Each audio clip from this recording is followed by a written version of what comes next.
अगर अभी तक आपने सोलापुरनामा को सब्सक्राइब नहीं किया है तो प्लीज़ अभी सब्सक्राइब करें। नमस्कार, मैं हूं जावेद देशमुख। आप देख रहे हैं सोलापुरनामा। आज सोलापुरनामा गुदुताई घरकुल का करेगा पंचनामा। किस तरह से झोलमाल और गोलमाल ये संस्था करती है लोगों के साथ। आज हम अपने दर्शकों को एक महत्वपूर्ण जानकारी देना चाहते हैं कि कम्युनिस्ट पार्टी और गुदुताई घरकुल का चोली दामन का रिश्ता किस तरह से है।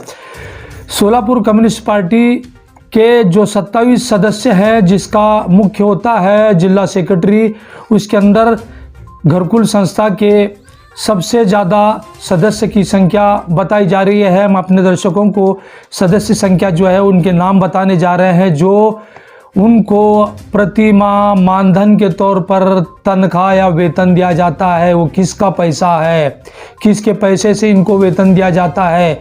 गरीब मजदूरों से ली गई वर्गनी पर इनको ये वेतन का भुगतान किया जाता है। देखिए, जिला प्रमुख हैं, जिला सेक्रेटरी जो है वो मोहम्मद हनीफ शेख सर है, कलबुर्गी है, नसीमा शेख है, यूसुफ मेजर, शेवंता देशमुख, सुनंदा बल्ला, पानी भाते फातिमा बेग ये घरकुल संस्था के चेयरमैन हैं। सोलापुरे हैं, सिद्धप्पा कलशेट्टी, कुरमैया मेहत्रे, बापू साबड़े, विलियम ससाने बीड़ी घरकुल अब का प्रभारी है, इंचार्ज है और कम्युनिस्ट पार्टी के शहर कमेटी का सदस्य है। हसन शेख है, अनिल वासन है, सलीम मुल्ला है, शंकर मिस्त्री, पद्मा और दाऊद शेख। इन सब को प्रति माह वेतन दिया जाता है। जो वेतन नहीं लेने वाले व्यक्ति हैं, हनीफ सातकेड़, वेंकटेश कुंगारी, महबूब हीरापुरे, रंगप्पा मरेड्डी, अब्राम कुमार और सुंचू। किस तरह से इस मीटिंग में किसी भी रणनीति, पार्टी की विचारधारा और कामगार वर्ग किसी भी क्षेत्र में या राजनीति क्षेत्र में किसी भी महत्वपूर्ण चर्चा के लिए मीटिंग का आयोजन किया जाता है। ये मीटिंग में घरकुल संस्था का अगर ये विषय होता है, हमारे संवाददाता को मिली जानकारी के अनुसार 45,000 जिस तरह से ये हस्तांतर यानी ट्रांसफ़र के नाम पर लेते हैं, उसमें 6 में से 5 लोगों ने विरोध प्रकट किया था। कहा था कि 25 और 20,000 के बीच में हम सभासदों को मकान दिए हैं। उनके बेचने पर, उनके हस्तांतर करने पर ट्रांसफ़र फी के नाम पर इतनी बड़ी मात्रा में फीस लेना अनिवार्य नहीं है, ये ठीक नहीं लगता है।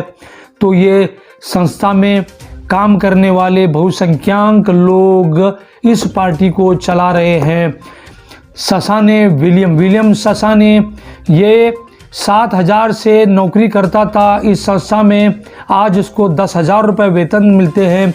इन्हें पिछले 10 साल में इसको 12 लाख रुपए भुगतान कर चुकी है संस्था, लेकिन उसका मकान और उसके रहनीमान से अंदाज़ा लगा नहीं सकते आप। हम उसके मकान की फ़ोटो लेने की कोशिश कर रहे हैं, लेकिन हमें फ़ोटो और उसका मकान नहीं मिल रहा है। उसके मकान की कीमत आज मार्केट मूल्य से 30 और 35 लाख के करीब बताई जाती है। 10,000 वेतन पाने वाला आदमी इतने पैसे 10 वर्ष में कैसे कमाया। तो ये सब चीज़ें हम अपनी जनता को और सोलापुरनामा के दर्शकों को उजागर करना चाहते हैं कि किस तरह से ये गोलमाल जो घरकुल में चल रहा है, इस पार्टी के लोग कितने परसेंट यानी 70% पार्टी के लोग ये संस्था में शामिल हैं। सबसे बड़ी महत्वपूर्ण बात यह है कि संस्था में दफन विधि, शमशान भूमि का न रखना संस्था को आमदनी का साधन बना दिया गया है। ये हर मरने वाले व्यक्ति के पीछे संस्था द्वारा एक ट्रक मुहैया कराती है, उसमें से 1,000 से 1,200 रुपये लिए जाते हैं। इसी का सबसे बड़ा कारण है कि किसी तरह से भी दफन विधि और शमशान भूमि न देकर ये संस्था को, मरने वाले से ये संस्था को आमदनी हो। दूसरी बात ये थी कि गुदुताई घरकुल के अंदर प्रहार संगठन ने यहाँ के नागरिकों की समस्या और रास्तों के लिए उन्होंने एक पहल की। हम उस संगठन को धन्यवाद देते हैं कि उन्होंने रास्ते जिस तरह से घरकुल में अवस्था बनी हुई है, संस्था ने तो इसको गंभीरता से नहीं लिया, मगर प्रहार संगठन ने लोगों की समस्या को, लोगों के सुविधा के लिए उन्होंने एक रास्तों को ठीक और मरम्मत करने के लिए पहल चलाई और नागरिकों के दुख और दर्द को बांटने का प्रयास किया। ये प्रहार का एक उपहार है गुदुताई गोलमाल संस्था के लिए कि देखते रहिए सोलापुरनामा। अगले एपिसोड में हम इस गोलमाल संस्था का किस तरह से जनता को प्रति माह जीवन मार्ग के नाम पर ये 3 मैगजीनें 10 रुपए के नाम से किस तरह से बिक्री करती है, उसका विश्लेषण करेंगे। धन्यवाद।